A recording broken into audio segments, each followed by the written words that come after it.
This week, you're going to be creating a self-portrait. Let's get started. I'm going to use a Sharpie for my demonstration, but you want to use a pencil. Start by drawing a really big letter U. This is going to be your face, so it should take up most of your paper. Next, draw 2 lines at the bottom for the neck. Connect it with a curve for your collar, and then draw lines all the way to the bottom corner of your paper for your shoulders. Find the middle of your face on the outside, draw a letter C for your ear, and then a backwards letter C for your other ear. Now I have grabbed a new sheet of paper just so I can show you different types of eyes you might draw to express emotions. You do not need to draw on a new sheet of paper or draw all of these. You're just going to choose one set of eyes for whichever emotion you choose. The first set of eyes I will show you are what they might be looking like if you are happy. So big lines for the bottom of your eyes with big rainbow curves. We're going to draw a partial circle inside there. Notice how it's almost as big as the other eye. That first circle is your iris. The next circle is the pupil where the light comes in. And then notice I draw a small circle and then an extra small circle inside there. That's the highlight where the light reflects off your eye. So then you're going to do the same thing for the next eye. Don't forget to add eyebrows. They are important for expressing emotion. Next, we're going to draw eyes that are sad.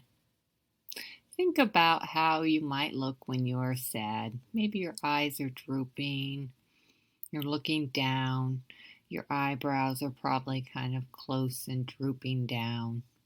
So when I drew this, I drew kind of curved lines, irises down near the bottom of the face. I just colored the pupil black down at the bottom. My person is sad and looking down. The next set of eyes I'm going to show you are angry eyes. Think about how your eyebrows scrunch together when you're mad or you're angry, kind of slanted, everything squunched together. So if you're drawing angry eyes, you might use diagonal lines like this. And the last set of eyes I'm going to show you are surprised or scared. So think about when you're scared. Your eyes are open as wide as they can go. Your eyebrows are raised up high. See if you can draw scared eyes if that's the emotion you want to show. Now pause the video here and think about what emotion you want your self-portrait to show. Then choose the eyes that match that. Of course, there are other ways that you can draw eyes, so if you have a different idea, feel free to draw those instead. For my portrait, I've decided to draw a happy emotion. So I'm going to look at the sheet and then draw the happy eyes.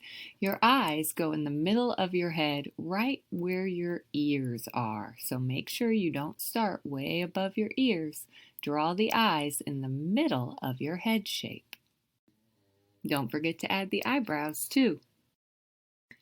Next, you're going to choose a nose.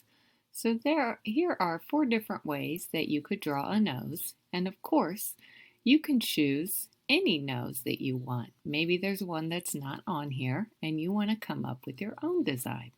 That's up to you. Now, go back to thinking about what emotion you chose and pick one of these mouths that you think would best express that emotion. So pause the video and pick a mouth and draw it.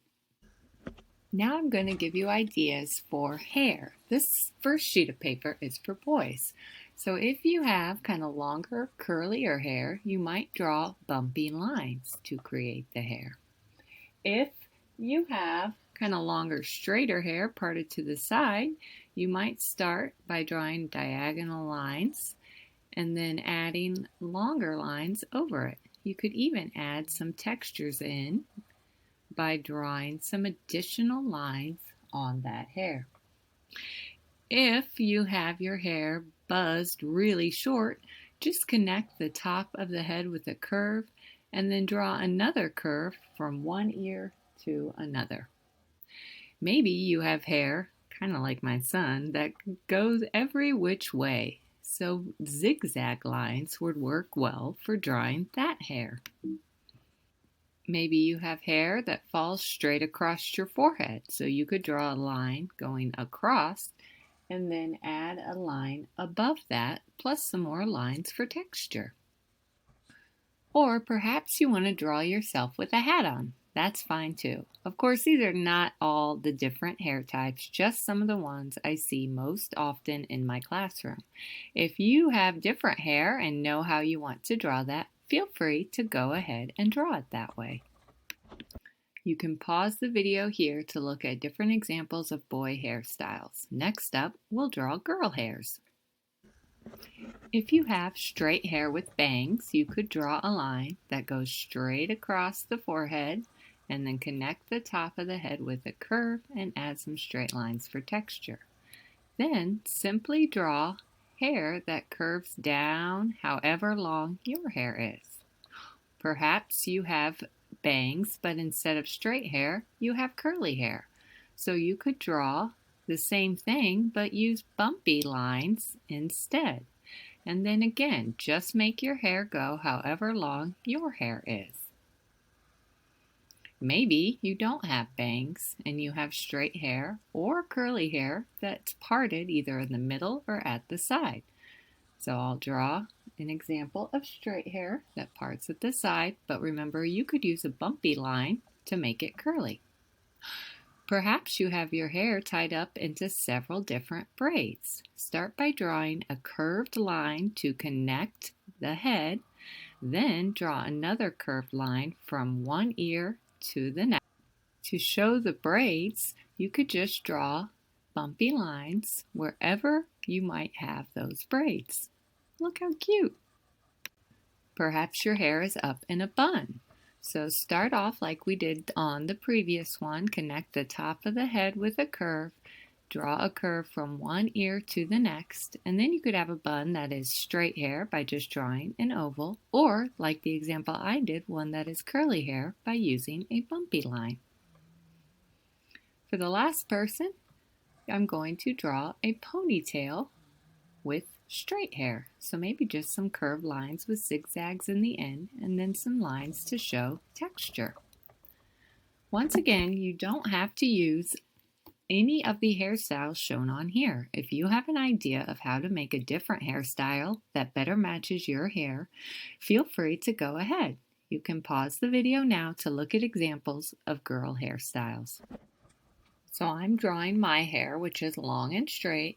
You draw whatever your hair looks like. Finally, in the background, draw some things that show why you are happy or sad or angry or surprised. So draw things that express your emotion. My person is happy, so I'm drawing hearts because love is happy. I'm drawing art supplies because art makes me happy. So think about lines, colors, or shapes that you might draw to show the mood your person shows.